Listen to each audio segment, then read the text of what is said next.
Introduction à ce qu'on va voir. Parce que les révélations, c'est quoi? C'est quelque chose que Dieu nous dit. Hein? C'est des prophéties, c'est des révélations sur la fin des temps et tout ça. Et puis, ça m'a inspiré un peu avec Abraham, l'histoire de Lot qu'on a vue dernièrement, qu'Abraham est allé pour délivrer Lot. Ensuite, il y a des anges qui sont arrivés, puis c'était pour la destruction de Sodome et Gomorrhe. Et Abraham, Dieu a dit, l'Éternel dit, cacherai-je à Abraham ce que je vais faire? Est-ce que je vais y cacher ça, tout ce qui va arriver, tout ça? Il l'a révélé. Il a révélé premièrement ce qu'il était pour faire avec lui. Hein? Grande nation, tout ça, le bon côté des choses. Mais la deuxième partie, il dit, le cri de Sodome et Gomorrhe s'est accru et leur péché est énorme. C'est pourquoi je vais descendre et je verrai s'ils sont agis entièrement selon le bruit venu jusqu'à moi. Et si cela n'est pas, je le saurai. Les hommes s'éloignèrent et allèrent à Sodome et Gomorrhe, mais Abraham se tint encore en présence de l'Éternel. Abraham s'approcha et dit, « Ferais-tu aussi périr le juste avec le méchant? » Non.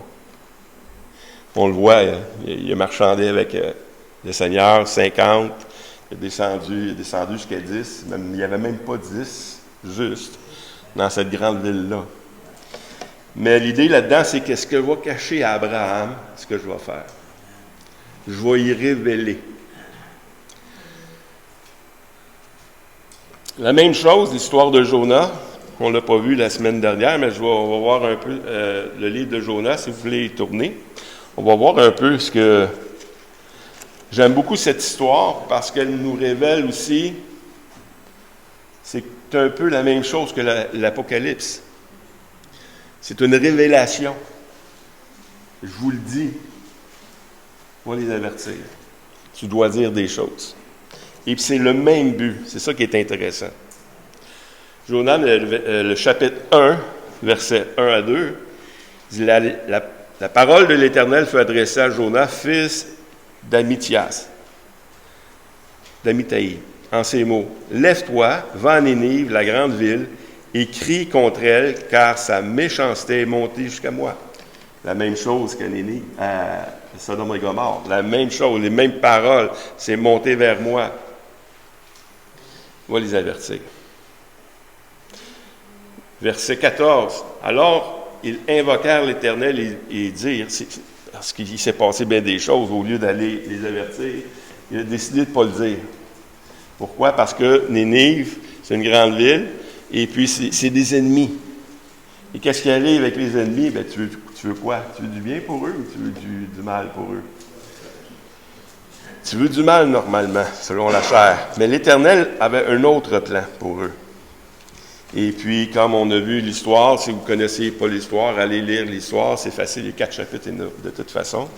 Et puis, l'histoire, c'est qu'il fuit, il s'en va prendre le bateau pour fuir encore plus loin, puis il arrive quelque chose sur le bateau qui nous montre une chose. On va le lire. Alors, ils invoquèrent l'Éternel, ils dirent, « Ô Éternel, ne nous fais pas périr à cause de la vie de cet homme. Il ne nous charge pas de son sang innocent, car toi, Éternel, tu fais ce que tu veux. » C'est intéressant.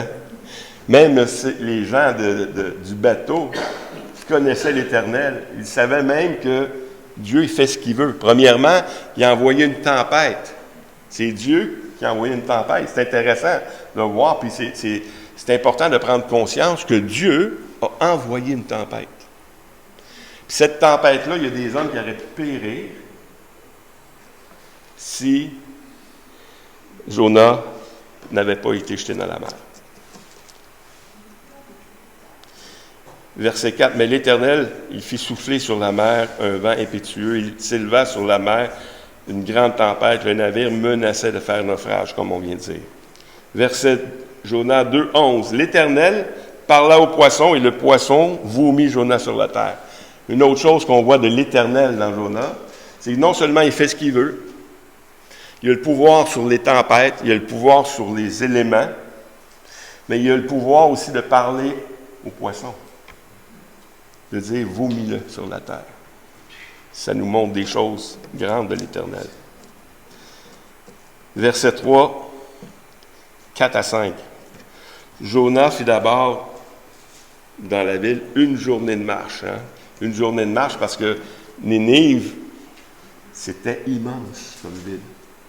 4 journées de marche pour traverser Ninive. Mais Jonas en fait une journée de marche pour se ramasser dans Ninive. Il criait en disant encore 4 jours et Ninive est détruite. Encore 4 jours et Ninive est détruite. C'est de l'Éternel que ça vient. Les gens de Ninive crurent à Dieu, ils publièrent un jeûne et se revêtirent de sacs, depuis le plus grand jusqu'au plus petit.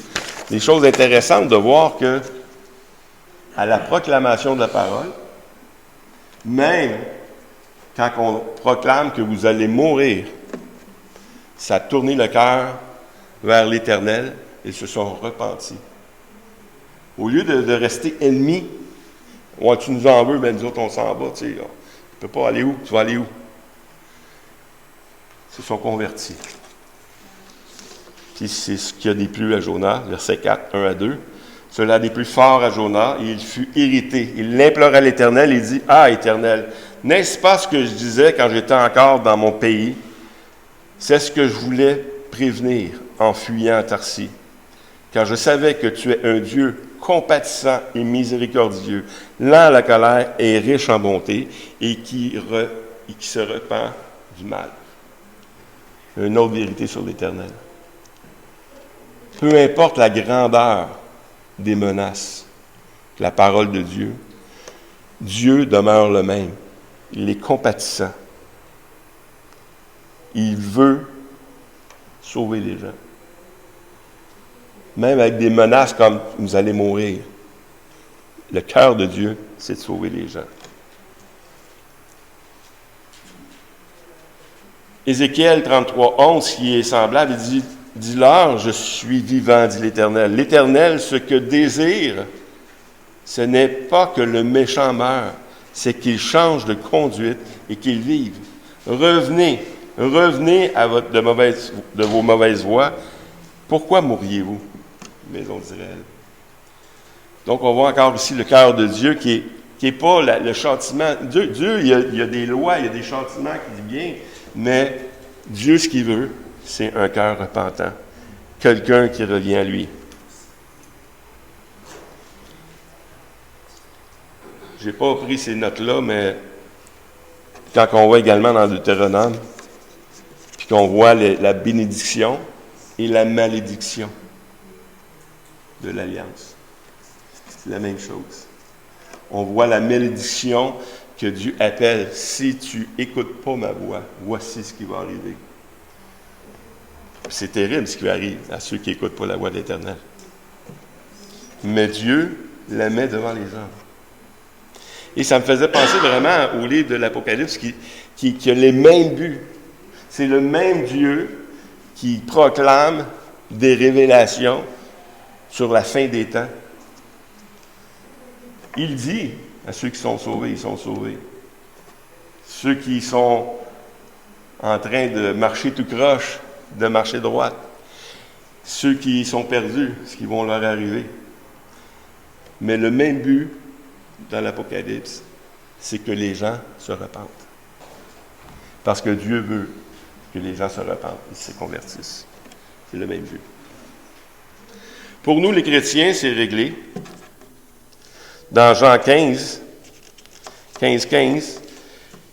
Dieu dit une chose, Jésus dit une chose, je ne vous appelle plus serviteur, parce que le serviteur ne sait pas ce que fait son maître, mais je vous appelle ami. Ami. Parce que vous avez fait connaître tout ce que j'ai appris de mon Père. Dieu, non seulement comme Abraham, il veut se révéler, est-ce que je vais cacher les choses? Jésus dit, je ne vous appelle plus serviteur, je vous appelle ami parce que je veux que vous sachiez les choses. Je veux que vous soyez au courant de ces choses-là, parce qu'il y a des bénéfices.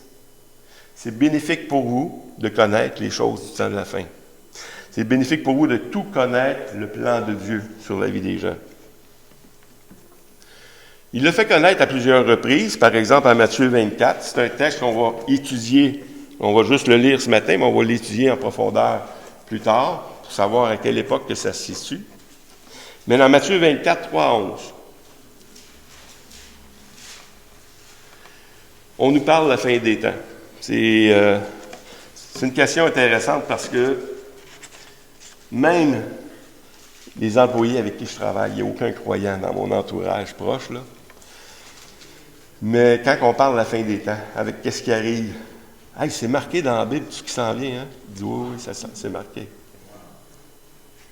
Fait que là, je peux commencer à le témoigner par rapport à ce qui s'en vient. Parce que ce qui s'en vient, c'est très bien écrit. Et c'est clair. Dans Matthieu 24, 3 à 14. C'est Jésus qui parle. Il s'assit sur la montagne des Oliviers. Les disciples vinrent en particulier lui faire cette question.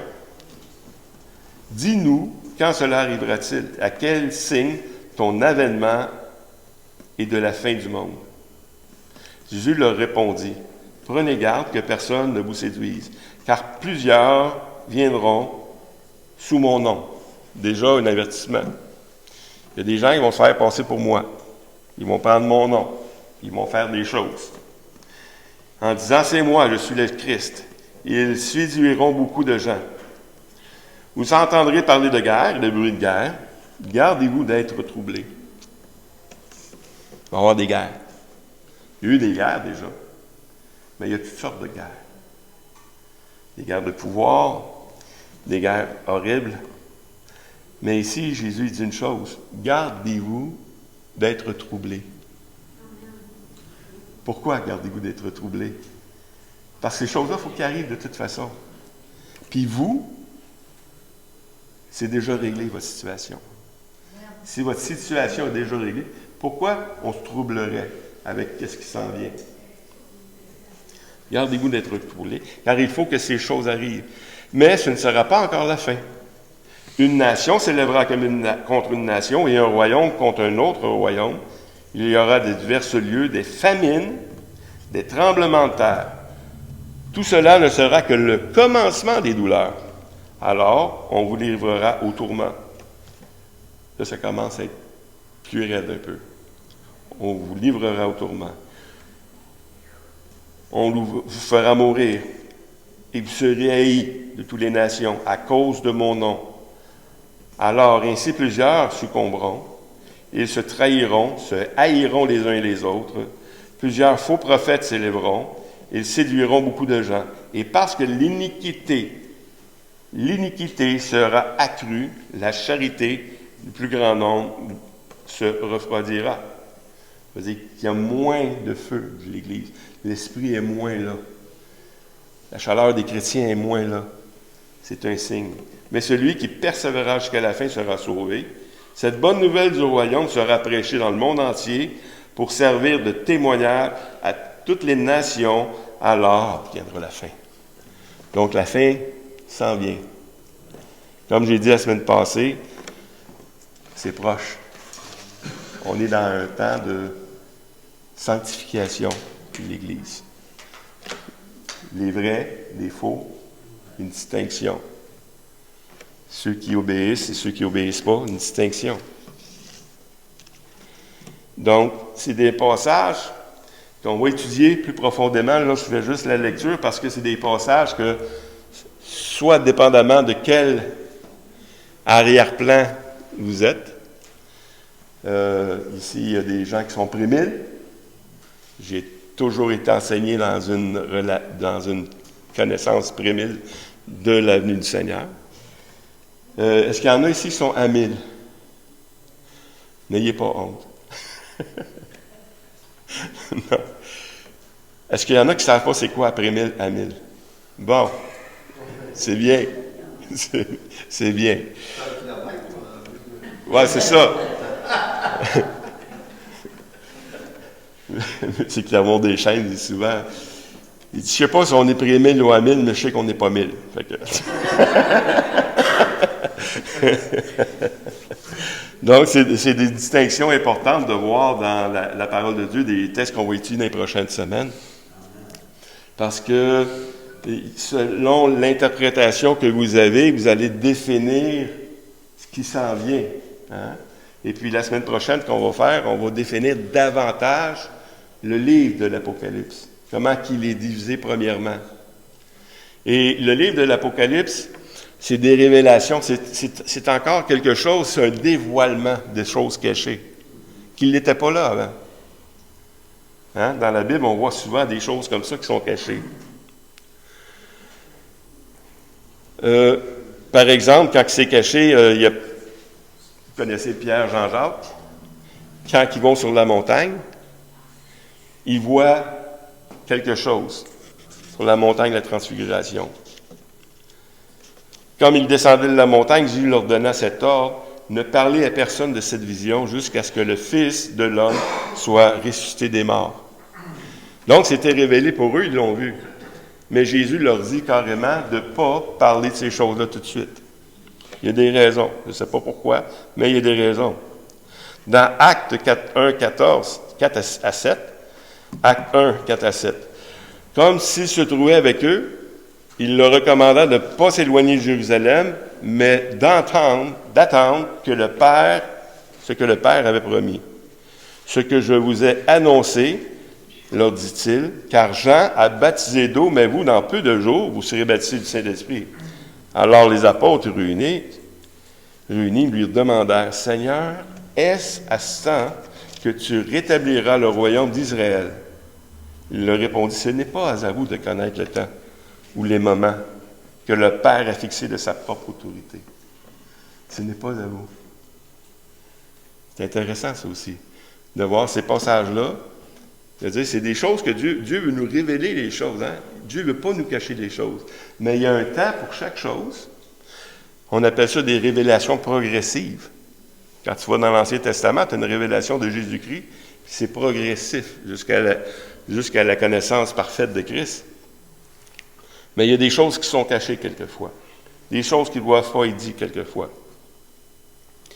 2 Corinthiens 12, 3 à 4, il dit « Et je sais que cet homme, si ce fut dans son corps ou sans son corps, c'est Paul qui parle d'un homme,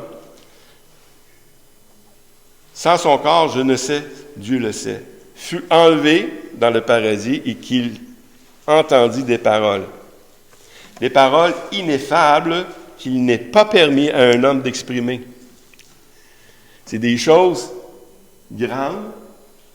Paul, ici, j'ai fait un petit peu de recherche, mais il n'y a rien qui démontre que c'est lui, que c'est quelqu'un d'autre. Mais cet homme-là, il était ravi. Puis qu'est-ce qu'il a vu au ciel? Il ne pouvait pas le dire. Pas le dire avec des mots, c'est indescriptible. Et puis, plus que ça, dans d'autres versions, il dit c'est des choses qui ne sont pas permis de révéler. Dans d'autres versions, on nous dit. Donc, il y a des choses permises, il y a des choses pas permises. Et Deutéronome nous dit, les choses cachées sont à l'Éternel, notre Dieu, les choses révélées sont à nous et à nos enfants, à perpétuité, afin que nous mettions en pratique toutes les paroles de cette loi. Mais dans le livre d'Apocalypse, c'est là qu'on va commencer aujourd'hui. On va commencer quelque chose sans donner tout l'arrière-plan maintenant, mais on va juste regarder un peu l'introduction, parce que c'est intéressant de comprendre pourquoi l'Apocalypse est écrit, comment ça a été fait, et ce que ça donne de connaître ça. Est-ce qu'il y en a ici qui ont une bonne connaissance du livre de l'Apocalypse? Émilien, je peux dire Claude, même s'il est gêné, Diane également. Il y en a plusieurs. Je n'ai pas cette prétention de dire ça, moi. Parce que j'ai toujours mis de côté ce livre-là. Premièrement, parce que je pensais que c'était pour créer des divisions. Hein? Plusieurs pensent ça. Mais quand on va lire l'introduction, on va voir que c'est pas ce que la parole de Dieu nous dit. L'Évangile, ce que Jésus nous enseigne, n'est pas supposé créer des divisions. Oui, il y a différentes interprétations. Oui, il y a des choses qui se sont révélées que des fois, on pense que c'est ça, mais c'est pas ça. Puis, on est un peu troublé, mais en même temps, il faut avoir la sagesse de dire, je pense que c'est ça. De dire avec assurance des choses, il y a des choses qu'on connaît avec assurance. Le salut en Jésus-Christ. L'assurance du salut. Si tu n'as pas l'assurance dans l'assurance, tu n'es pas fort.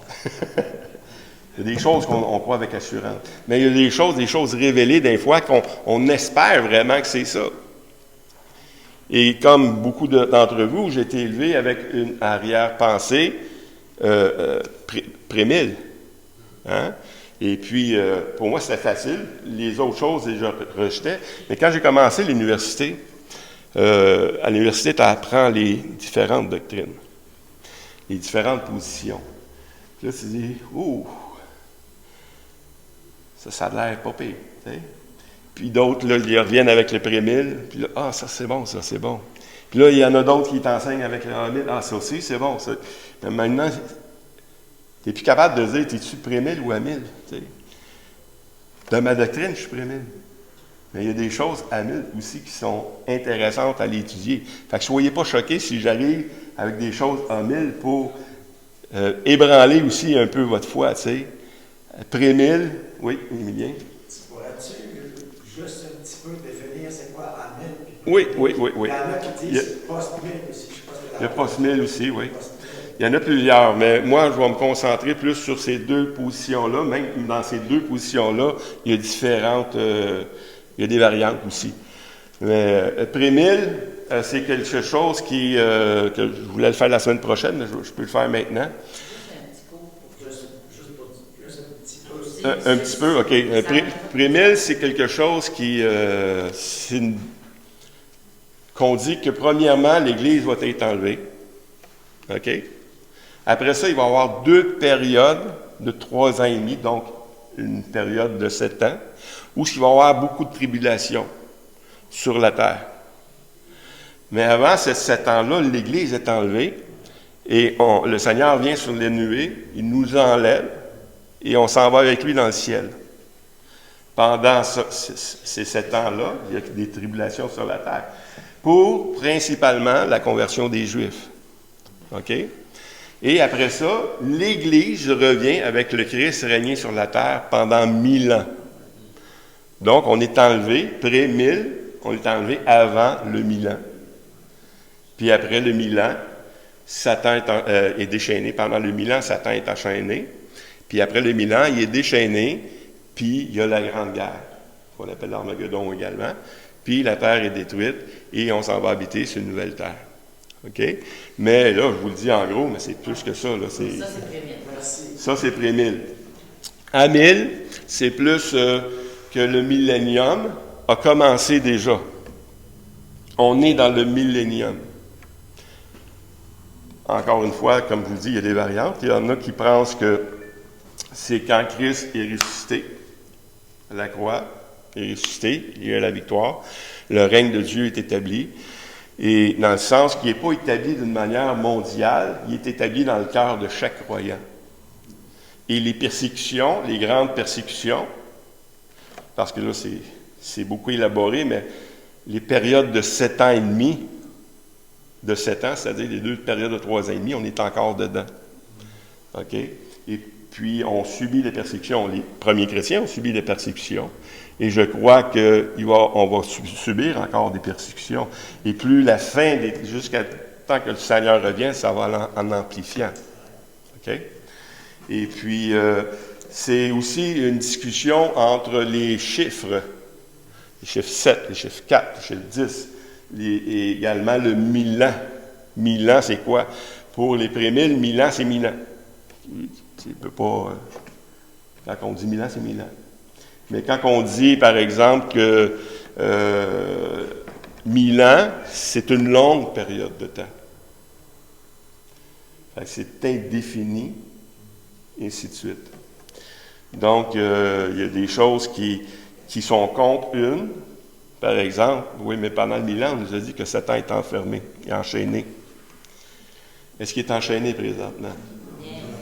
Ben, il y en a qui disent, oui, il est enchaîné, mais comme un chien avec une laisse. Il est attaché avec une laisse. Deuxièmement, ben, il ne nous est pas dit que les démons qui sont tombés avec sont enchaînés. Hein? Fait que lui, il peut être enchaîné, mais les démons, eux, ne sont pas enchaînés. Ils peuvent encore agir. Peu importe, je ne rentrerai pas dans les détails. Post-1000. C'est un autre, je ne l'ai pas étudié vraiment parce que... C'est après, il y en a qui pensent que l'Église va être enlevée après la tribulation. Après la tribulation, OK. Oui, post-1000, c'est ça. Ah. Mais là, vous savez plus si vous êtes à 1000 ou post-1000. Mais c'est ça, mais faites-vous une idée si vous voulez. Mais moi, je vous dis que j'ai de la misère à me faire une idée encore, même je sais que je suis un pré-1000. Mais j'étudie fort. J'étudie ça. Donc, on va regarder ensemble. On va regarder ensemble parce que dans l'Apocalypse 22:10, il me dit, ne scelle pas les paroles de la prophétie de ce livre, car le temps est proche. Donc ça, ces révélations-là sont là, donc, ne sont plus scellées. Elles sont là. Et on doit les comprendre. S'ils ne sont pas scellés, parce qu'ils sont révélés. Puis pourquoi il les a révélés? Bien, c'est ça qu'on va voir. Prenons ensemble Apocalypse 1 à 3 seulement, c'est ce qu'on va voir aujourd'hui. Sans entrer dans les gros détails de ces choses-là, mais quand même, on va rentrer plus dans les détails. C'est sûr que je ne ferai pas un survol de la révélation. Ce qu'on va faire, c'est vraiment une étude approfondie. Donc, c'est du take un peu. C'est peut-être ennuyant pour certains, mais ça va être efficace dans notre connaissance. Puis le but de l'Évangile, comme Gaétan a prié tantôt, c'est qu'on soit renouvelé dans notre intelligence pour comprendre ce livre-là. Ce livre-là qui a de l'air bien compliqué, mais il n'est pas si compliqué que ça, finalement. Il y a, comment il s'appelle, Dr. Furtenbaum, et qui a prêché là-dessus. J'ai écouté ça, ça fait des années déjà, là. Mais il nous dit tout simplement, l'Apocalypse, ce qui arrive dans l'Apocalypse, c'est qu'il y a tellement, c'est comme une maison, hein, un 4,5, là, mais c'est tellement meublé que tu n'es pas capable de voir les 4,5, là. Tu sais, il y a tellement de meubles là-dedans que tu rentres, puis t'es comme aveuglé par les meubles. Fait que tu n'es pas capable de voir que c'est un 4,5. Mais c'est ce qu'on voit aussi avec l'Apocalypse. Quand tu tasses un peu les choses, tu commences à voir que c'est logique, l'Apocalypse. C'est bien encadré dans les saisons, dans ces choses-là. Donc, on va essayer de faire cet exercice-là ensemble. Mais juste pour comprendre le but de l'Apocalypse, on va lire Apocalypse 1 à 3. Révélation de Jésus-Christ que Dieu lui a donné pour montrer à ses serviteurs les choses qui doivent arriver bientôt et qu'il a fait connaître par l'envoi de son ange à son serviteur Jean, lequel a attesté les paroles, la parole de Dieu et le témoignage de Jésus-Christ.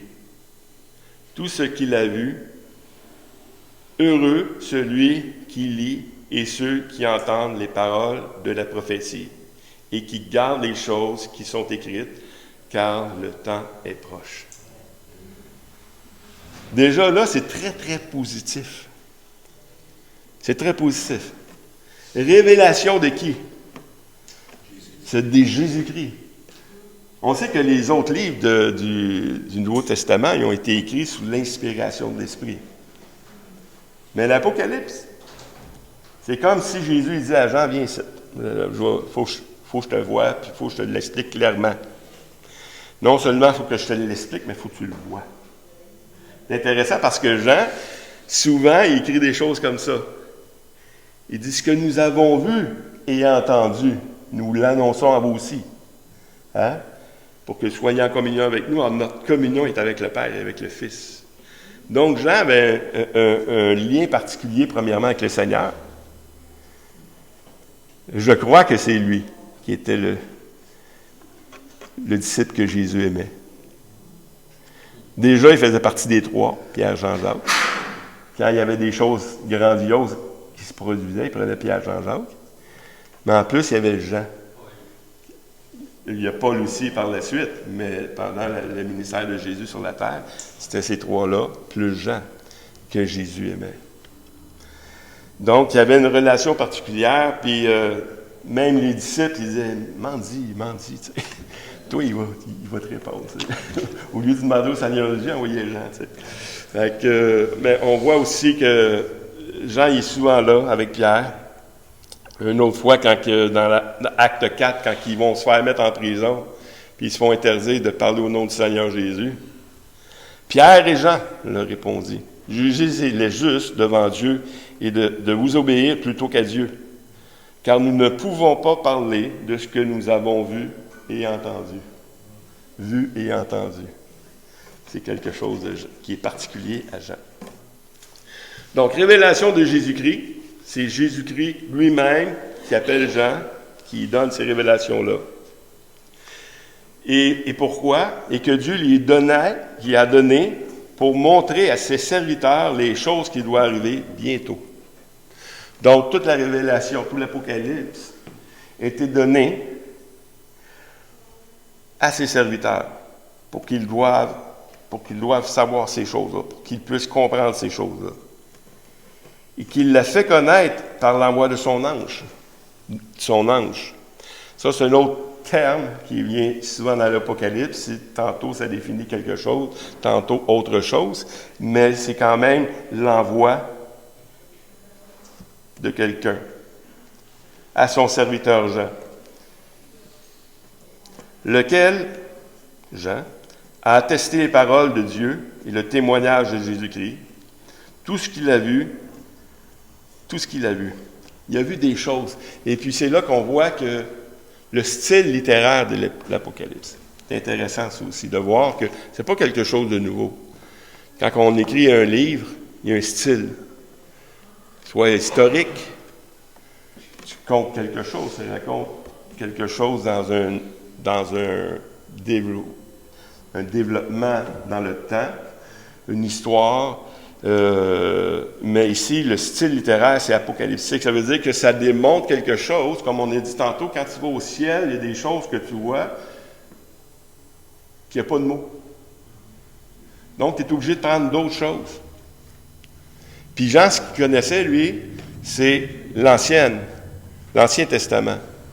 Donc, qu'est-ce qu'on va nous être révélé ne peut être qu'interprété que par les révélations qui sont dans l'Ancien Testament. On va voir bientôt les chevaux, les chandeliers, on va voir toutes sortes de choses comme ça, mais ça, c'est tout tiré de l'Ancien Testament. C'était déjà là. Ça signifiait quelque chose dans ce temps-là, puis ça signifie encore quelque chose aujourd'hui. Donc, les paroles de la prophétie, et qui gardent... il dit « Heureux ceux qui lisent et ceux qui entendent les paroles de la prophétie. » Donc, on a vu que c'était une révélation, un dévoilement, mais c'est aussi une prophétie. Et la prophétie, est-ce qu'elle est vraie? Est-ce qu'on se peut se fier aux prophéties? Définitivement.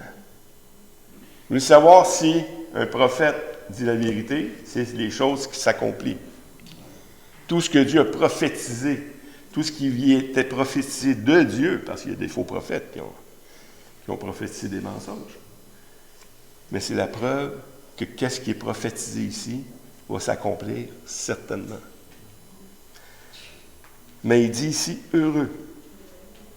Ça doit produire quelque chose d'heureux. Parce que vous allez voir tantôt, on va lire des textes qui disent « ouh, c'est pas évident ». Heureux. Parce qu'il va vous arriver les mêmes choses. Il va nous arriver les mêmes tribulations.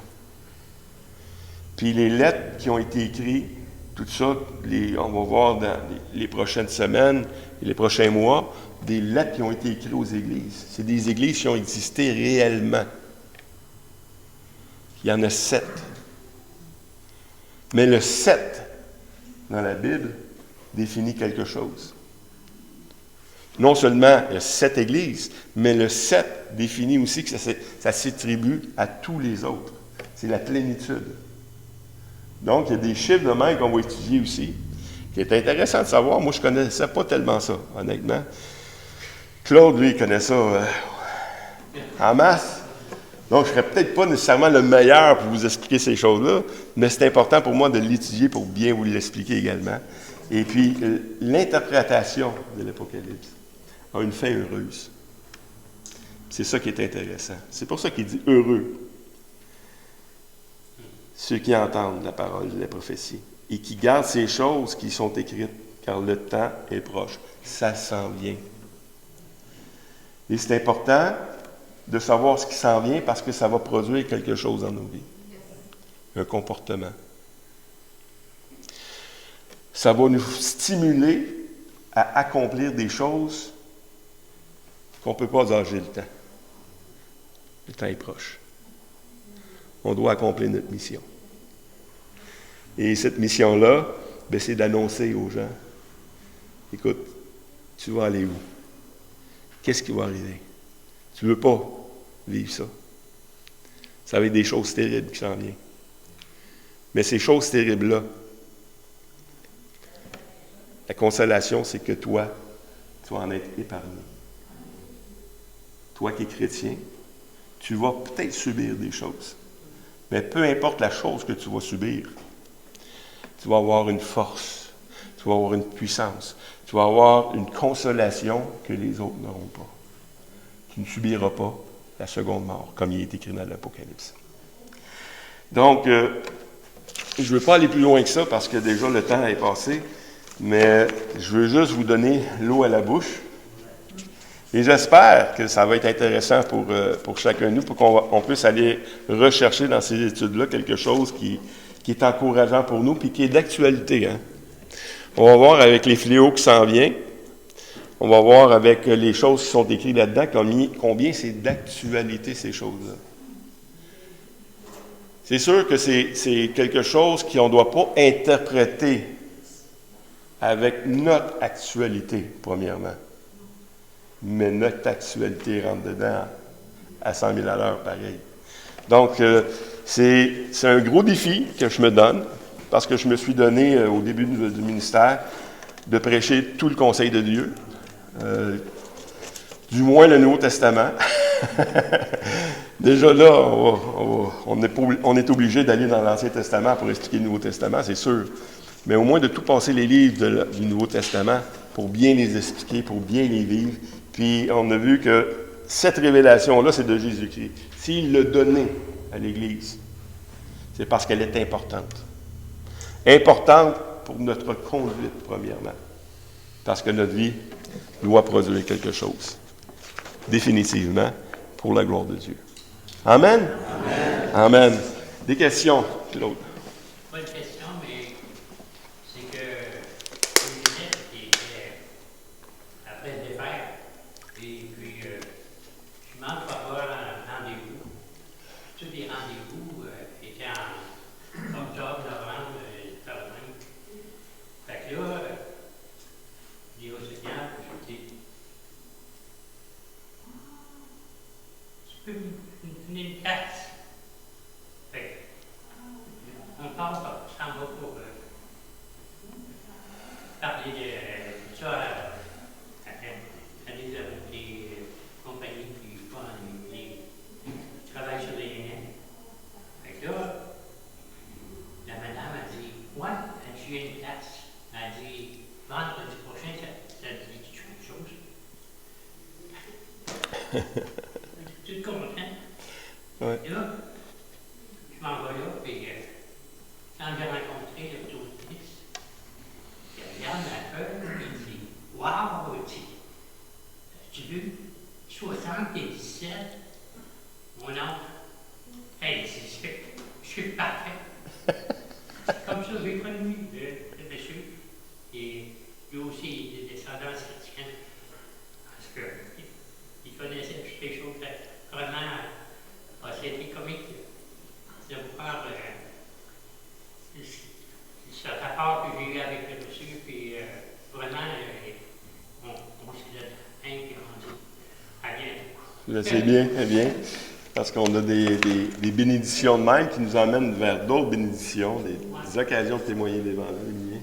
Moi, c'est un commentaire. Je veux te remercier de prendre ça au sérieux parce que ça fait longtemps que je cherche une place où on va enseigner tout le conseil de Dieu, comme tu dis, puis prendre au sérieux les prophéties bibliques, puis regarder à la lumière de tout ce qui se passe en Israël, par exemple, là, depuis ce temps-ci.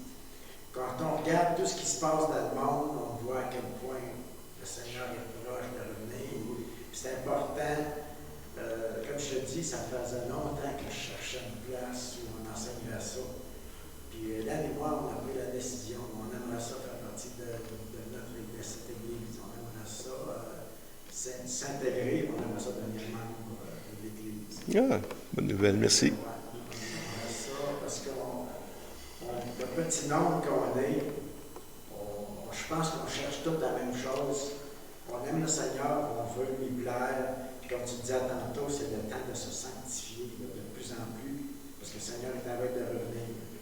Fait que dans cette optique-là, je suis vraiment encouragé et heureux d'avoir l'initiative que tu prends.